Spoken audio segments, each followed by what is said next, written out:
Mes chers amis, vous n'êtes pas sans savoir que le pays souffre de problèmes. Un problème qui ne relève pas uniquement de nous en tant que jeunes. Un problème qui gangrène le pays depuis plusieurs décennies. Mais ce problème doit être traité. Ce problème doit être résolu. Il s'agit de la crise du patriotisme. En Haïti, nous manquons de patriotes. Nous avons tous, nous formons tout, sauf des patriotes. Alors, dans cette perspective, le club éducatif d'Haïti, CEDA, en une humble personne, vous dit qu'il est temps aujourd'hui de vous réveiller et de vous montrer comme des patriotes. Nous avons une seule patrie. Nous avons un seul pays. Peu importe que nous fuyions le pays, que nous laissons, que nous fuyions vers l'étranger, nous demeurerons haïtiens. J'aimerais demander à vous tous, chers publics, qui d'entre vous aimerait devenir un Chinois, ou du moins pourrait devenir un Chinois?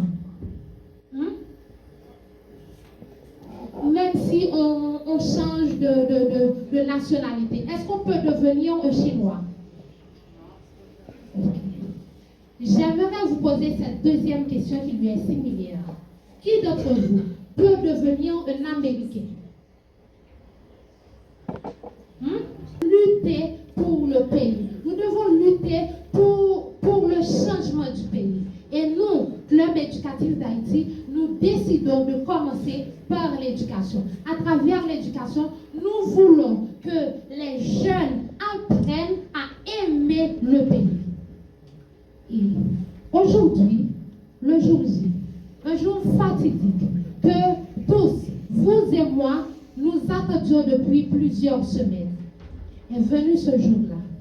Je vous remercie du très fond de mon âme pour votre présence et je vous demande également de vous applaudir parce que vous êtes les bienvenus chez nous.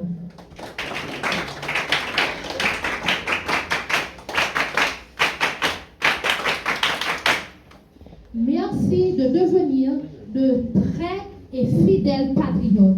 Merci. Vous, non seulement en tant que participants, non seulement en tant que jeunes orateurs et oratrices, mais aussi en tant que jeunes haïtiens et haïtiennes qui veulent apporter une réponse réfléchie à cette question. Pour y parvenir, nous allons donc procéder ainsi. Tout d'abord, Monsieur le Président, nous allons aborder la notion de la révolte selon la pensée d'Albert Camus dans son œuvre L'homme révolté. Ensuite, nous allons établir une distinction entre la révolte et la révolution, dont nous allons aussi vous montrer les dangers de cette dernière. Et pour conclure, nous allons affirmer que oui, Haïti peut effectivement se permettre d'espérer une meilleure issue sans nécessairement passer par une révolution.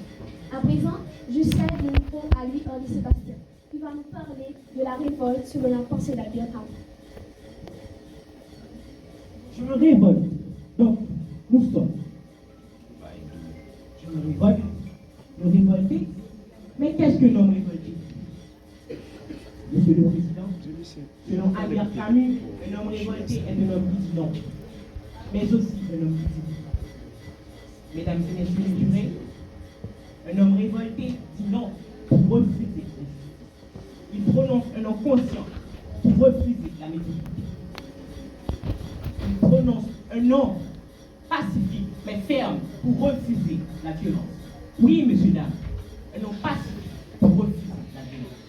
L'homme, à travers ce nom, montre qu'il a pris conscience d'une limite à ne pas dépasser, d'une frontière à ne pas franchir. Car la révolte est le fait de l'homme informé qui possède la pleine conscience de ses droits. Mais l'homme aussi pour affirmer sa dignité humaine. Il défend alors une des simples. Je suis un être humain et je mérite d'être traité comme tel. Je me révolte, donc nous sommes. Cette phrase montre que la révolte n'est pas un refus égoïste, mais plutôt une prise de conscience collective de la valeur de l'être humain. Mais, nous en parlant de révolte, il nous arrive souvent de la confondre avec la révolution. C'est donc pour éviter cela, je fais donc place à ma camarade, Laurel Yana Faïka, pour vous expliquer la différence qui existe entre nous.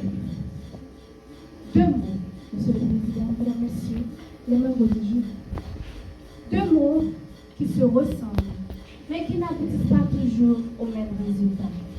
La révolte et la révolution.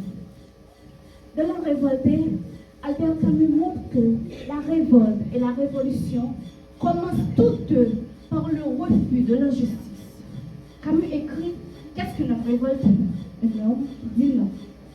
Ce qui explique, mesdames, messieurs, les membres du jury, la personne révoltée refuse l'humiliation, refuse l'injustice, mais elle garde ses limites et respecte la dignité humaine. La révolution, elle, veut changer totalement le système politique ou social. Pour atteindre ce but, elle utilise souvent la violence. Selon Camus, plusieurs révolutions commencent avec de bonnes intentions, mais finissent parfois par créer une nouvelle oppression. Donc, Monsieur le Président, Mesdames, Messieurs, les membres du jury, chers invités, la révolte, c'est de chercher la justice avec humanité, et la révolution risque de sacrifier l'homme pour atteindre son idéal. Et à présent, je cède ma place à mon camarade Daniel Raphaël pour nous montrer les grands dangers de la révolution. Dans la Révolution française, environ 2 millions. Dans la Révolution haïtienne, 200 000 morts. Et oui, messieurs, dames, 200 000 morts. Cela nous prouve que la révolution n'est plus une alternative pour un changement en Haïti, car elle y est trop. Et en plus de ça, voici 4 grands dangers que peut causer une révolution.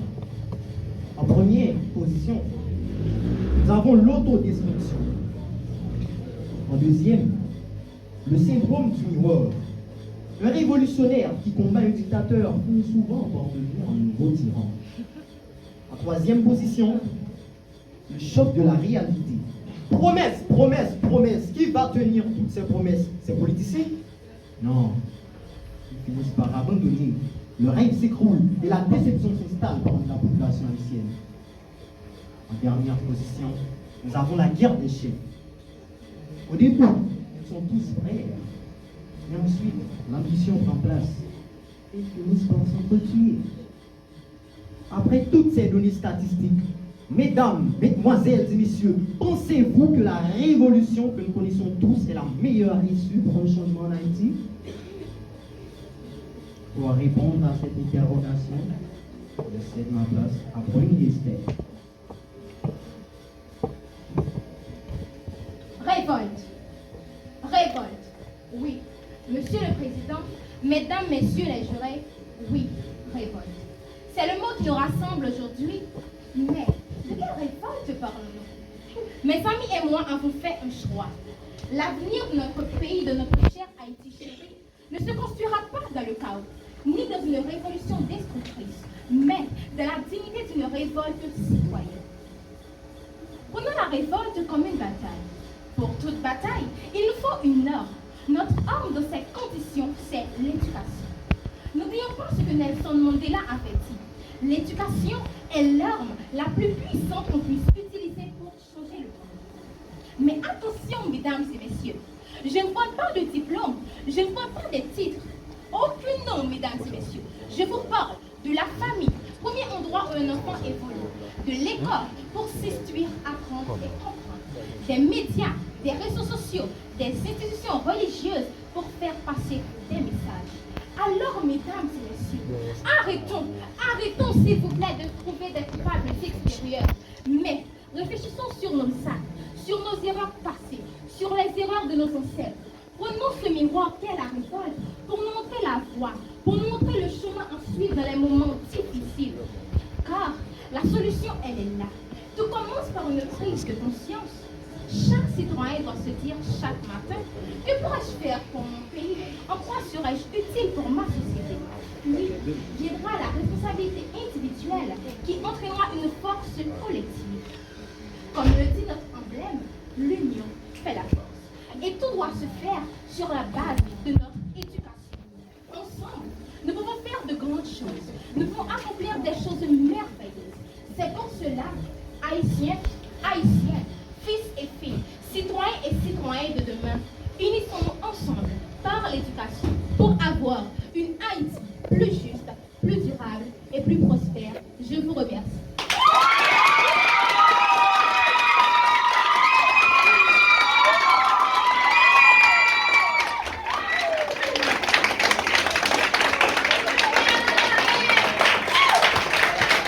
Avant tout moral, intellectuel, institutionnel et citoyen plutôt qu'exclusivement violent.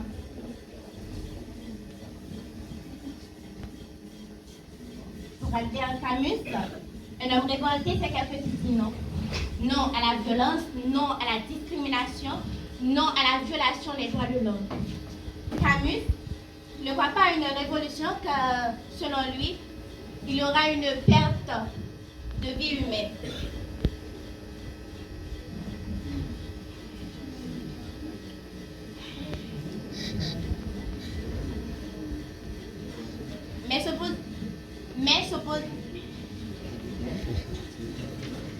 Mais s'opposer à un changement pose un problème majeur, car la révolte ne peut pas donner satisfaction aux revendications. Haïti sans nos institutions, le cycle continue de stabilité, de pauvreté, de sécurité et de fragilité institutionnelle. Le gouvernement se succède sans fin, tandis qu'une grande partie de la population vit dans des conditions extrêmement tenses. Confrontés au chômage, à la hausse du coût de vie, l'absence des services publics et à une violence grandissante. Face à cette réalité douloureuse, un profond sentiment de désespoir semble progressivement s'installer au sein de l'art pour les pays leaders qui va être. En effet, la crise haïtienne ne s'est pas comprise uniquement à travers une lecture politique ou économique. Elle touche également les dimensions sociales, psychologiques et morales de la nature. La montée de la liberté, la prolifération des groupes armés, la faiblesse des institutions étatiques, la corruption, les inégalités sociales ainsi que l'exode massif des jeunes vers l'étranger témoignent d'un malaise collectif profond. La population oppressée, les inégalités sociales, la misère, l'insécurité, la corruption et l'instabilité politique ne sait à qui crier. Peut-on parler vie de normal quand la peur devient quotidien? Cette situation est similaire à celle vécue il y a plus de 200 ans. En 1791, les esclaves de Saint-Domingue se soulèvent des Salines, Toussaint, refusent comme promis et mènent la guerre jusqu'à la victoire. Mesdames et messieurs, l'indépendance d'Haïti est proclamée le 1er janvier 1804. Sans cette révolution, Haïti ne serait jamais un pays libre. Un système de domination ne se réforme jamais de lui-même. Il faut un changement radical comme en 1804. Merci.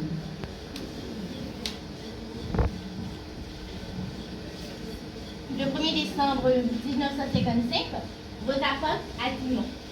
Non parce qu'un blanc lui avait demandé de céder sa place. Elle a dit non et grâce à cet acte désobéissant, ça a mené à... ça a déclenché quelque chose. A déclenché la ségrégation raciale à Montgomery, qui était dirigée par Martin Luther King, et cela avait duré 381 jours. Grâce à ce geste de résistance de Rosa Parks, la lutte évolue jusqu'à ce que la Cour suprême déclare la ségrégation dans le but inconstitutionnel, faisant d'elle un symbole fondateur du mouvement des droits civiques. En somme, les crises politiques, économiques et sécuritaires qu'Haïti traverse depuis des années ont plongé le pays dans une situation difficile. L'exemple de Rosa Parks montre que la révolte relève l'injustice, mais que lui seul ne suffit pas à organiser un mouvement. La révolution haïtienne de 1804 prouve qu'une transformation profonde est possible lorsque le peuple s'unit pour renverser un système défaillant. Ainsi, il semble difficile d'envisager une issue durable pour Haïti sans une révolution. L'histoire ne montre pas que les plus grandes transformations naissent souvent de la révolte d'un peuple de reprendre son avenir en main. Merci.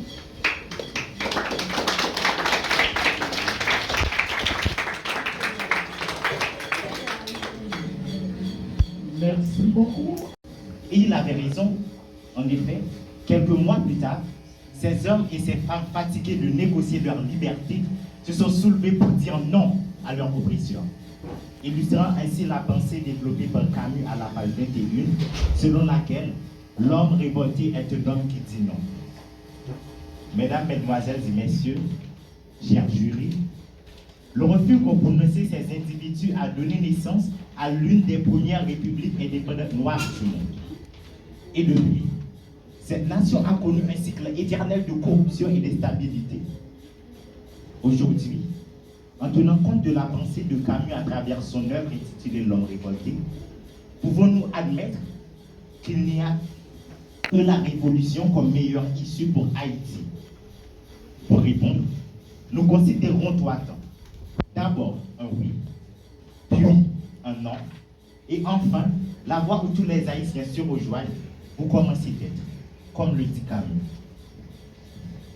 Si, comme le dit Aristote, la misère nourrit l'esprit du monde, alors, mesdames et messieurs, il faut regarder Haïti sans complaisance et avec lucidité.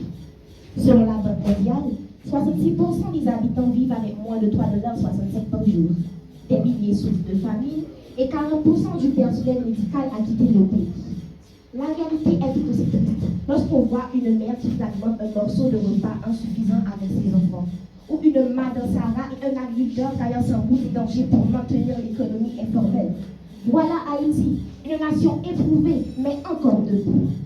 Le bois caïman fut l'acte fondateur de la révolution de la canne. La bataille de Vertières, une victoire éclatante. Et l'armée indigène, la preuve que la révolte pouvait briser les chaînes. Mais aujourd'hui, face aux blessures de la réalité, peut-on encore dire que la révolte est suffisante? Ce peuple, il incarne ce que Camus écrit à la page 28. La révolte est le fait de l'homme informé qui possède la conscience de ses droits. Ce décalage rend la rupture nécessaire. La nier, c'est accepter la dégradation du peuple. Mais toute révolte, aussi légitime soit-elle, comporte un risque, celui de perdre son équilibre. C'est là que commence le vrai danger. Car, justement, la révolte se montre étant une lame à double tranchant. L'une peut casser des chaînes, vieilles depuis le siècle, et l'autre peut tout dévaster en arrachant cette population. À la page 23, comme il a vu, l'esclave se jette debout dans le tout rien. Sommes-nous encore esclaves, car même notre dignité reste à gagner. En cherchant ce qu'on n'a pas, on arrive à piétiner ce qu'on a. Et la révolte de 2004 nous permet d'exemplifier. Oui, nous avons renversé le gouvernement d'Aristide. Oui, et nous voilà avec plus de 20 ans après. Et qu'y a-t-il? Nous sommes obligés d'appliquer une politique de bois caillé. Qu'a-t-il laissé? Que les flots de sang et des squelettes carbonisés. Encore une autre, le pays de l'autre. N'était-ce pas la masse noire qui l'organisait, qui en souffrait? Contre révolte, qui oublie la solidarité humaine, cesse d'être un mouvement d'émancipation, qu'on n'est qu'une simple répétition des violences qu'elle prétendait abolir. Et n'est-ce pas là notre drame historique? Non pas d'avoir su résister à notre oppresseur, mais de ne pas avoir su créer un système durable dans son absence. Je vous repose la question. N'est-ce pas là notre drame historique? Cependant, au cœur de cette complexité, une autre réalité subsiste, celle de la résilience. Car Haïti ne se définit pas uniquement par ses crises, mais aussi par sa capacité persistante à se relever. Les Madame Sarah continuent d'assurer la circulation économique malgré le manque de moyens. Les enseignants y vendent des espaces d'apprentissage dans des conditions précaires. Les communautés s'organisent là où les structures officielles faiblissent. Haïti souffre, mais Haïti persiste. Cette endurance s'enracine dans une tradition ancienne, celle de la transmission orale, grâce à laquelle le peuple haïtien conserve sa mémoire, sa dignité et son espérance malgré les blessures de l'histoire. Et c'est précisément cette idée que prolonge Camus lorsqu'il affirme « Je me révolte donc nous sommes. Ce nous constitue le cœur de toute renaissance possible. Ainsi, la transformation ne peut être uniquement politique. Elle doit être sociale, civique, collective et morale.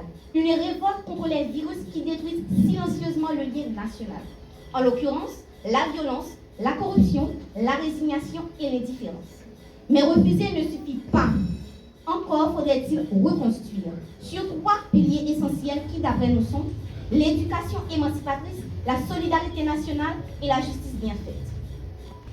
Selon les Grecs, l'histoire distingue 2 temporalités. Premièrement, le chronos qui fait référence au temps qui passe, et le kairos qui désigne l'instant décisif pour un peuple sur redéfini. Haïti a déjà connu ces moments fondateurs, notamment en 1791.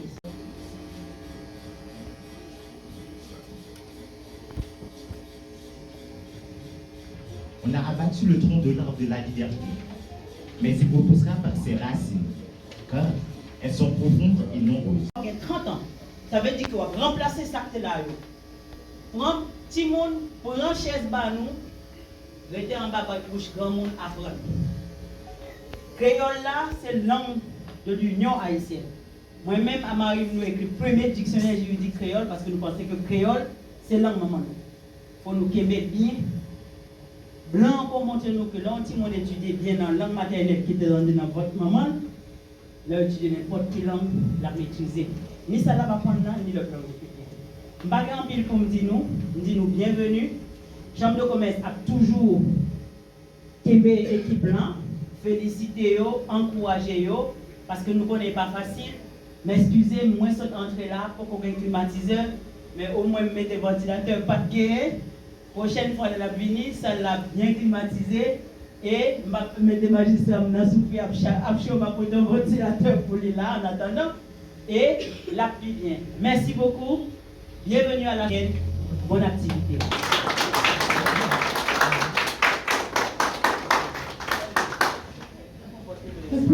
Un plus grand applaudissement pour Maître Wakam. Un plus chaud applaudissement pour Maître Wakam. Ce sont les 3 membres de notre jury aujourd'hui pour le concours du livre ouvert. Et maintenant,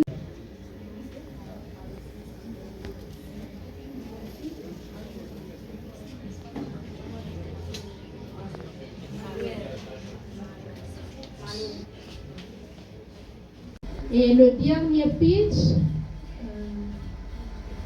sur 200, l'école a obtenu 110, qui donne un total, bien avant, je n'ai pas dit la régularité, leur participation, leur présence de l'information, c'était sur 50, mais les élèves ont obtenu 10 points, qui fait un total de 477 sur 850. Applaudissez-les, s'il vous plaît.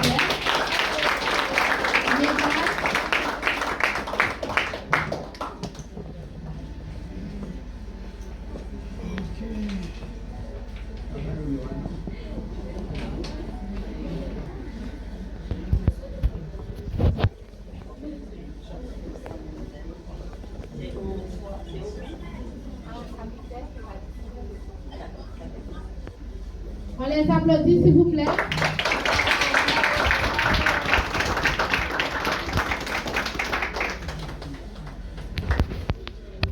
Comme promis, des livres. D'ailleurs, le concours s'appelle comment?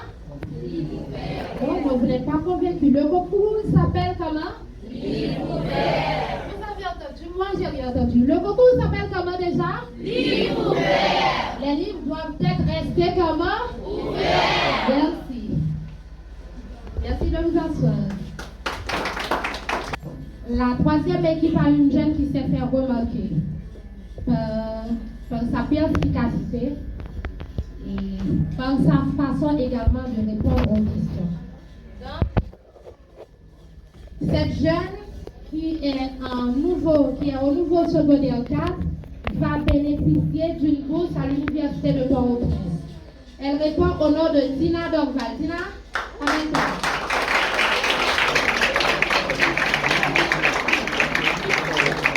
Est-ce qu'elle ne m'envoie pas? Elle a bon applaudissement, s'il vous plaît.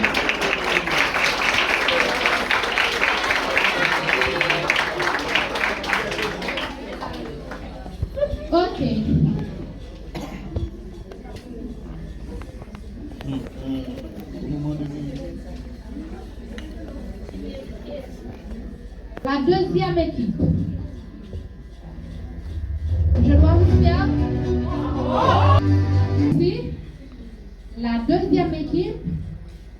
Là, je vais vous faire une confidence. Vraiment. Je fais cette confidence. C'est mon équipe préférée. Oh oui, c'est mon équipe préférée. C'est l'équipe la plus régulière dans le concours. Elle était là avec nous dès le lancement. On a fait le lancement le 26 mars dernier. L'école était présente.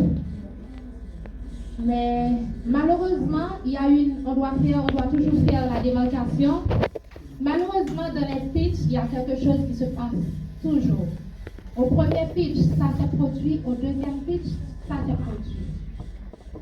Les élèves, par timidité, refusent de se laisser évader de leurs pensées pour répondre aux questions. Vous avez fait une très belle présentation. Mais malheureusement, dans la réponse aux questions, malheureusement, c'est pas assez appréciable. Donc, cette équipe a totalisé. Je commence par la régularité. Sur 50 points pour la régularité, l'équipe a obtenu 45 sur 50.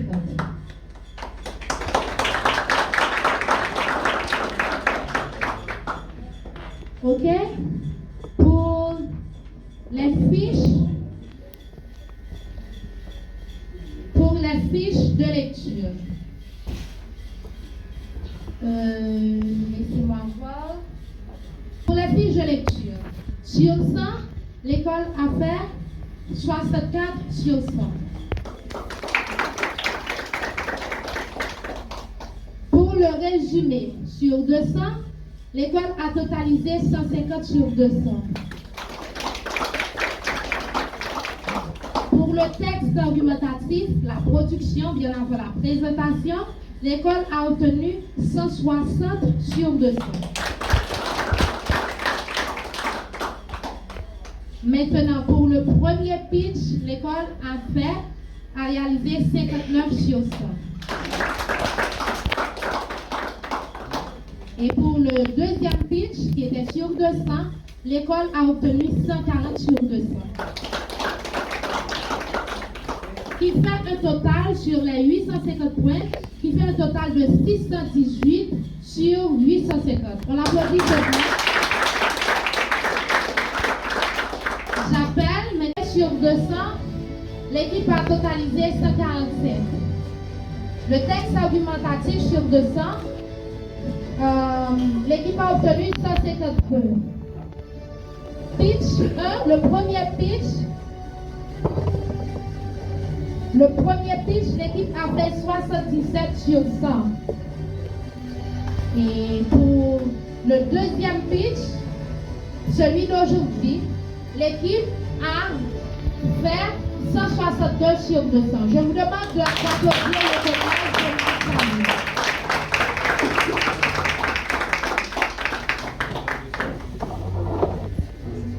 Mais d'ailleurs, une équipe gagnante reste une équipe gagnante.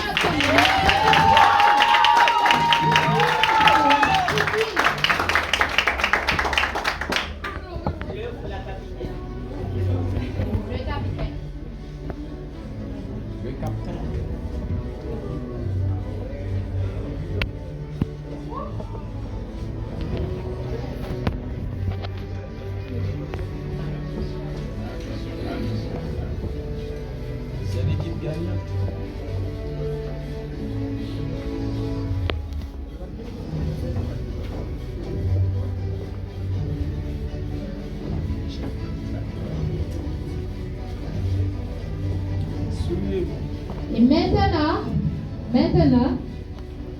c'est la coupe qu'on va remettre.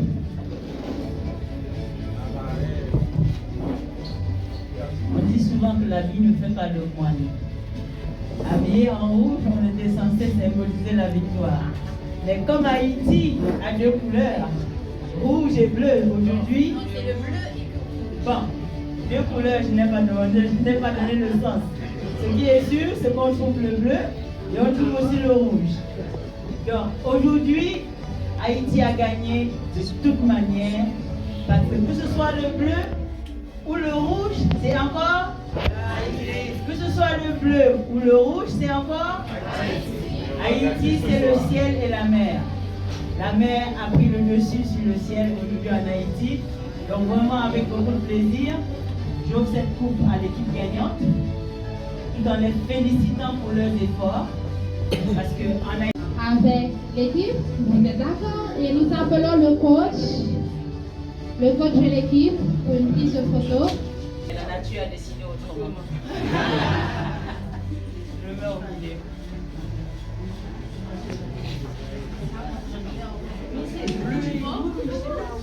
Vous voyez, Haïti va gagner aujourd'hui là.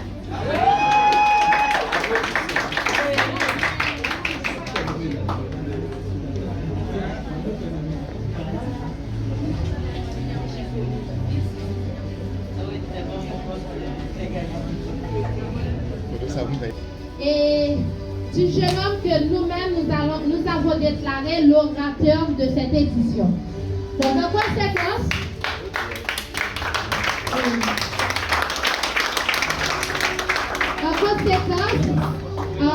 la capitaine et l'autre, le nom Mécha, vous pouvez me le dire du club éducatif d'Haïti.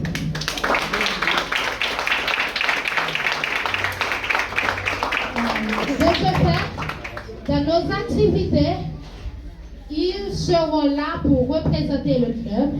Et là où nous les responsables, nous y. Et également, il est particulièrement à Raphaël. Nous gardons de dire de quoi il s'agit, mais l'année prochaine, il sera à l'école. Au début de l'année, le premier jour de l'année scolaire, nous passons pour lui remettre le cadeau. Merci. Veuillez les applaudir, s'il vous plaît.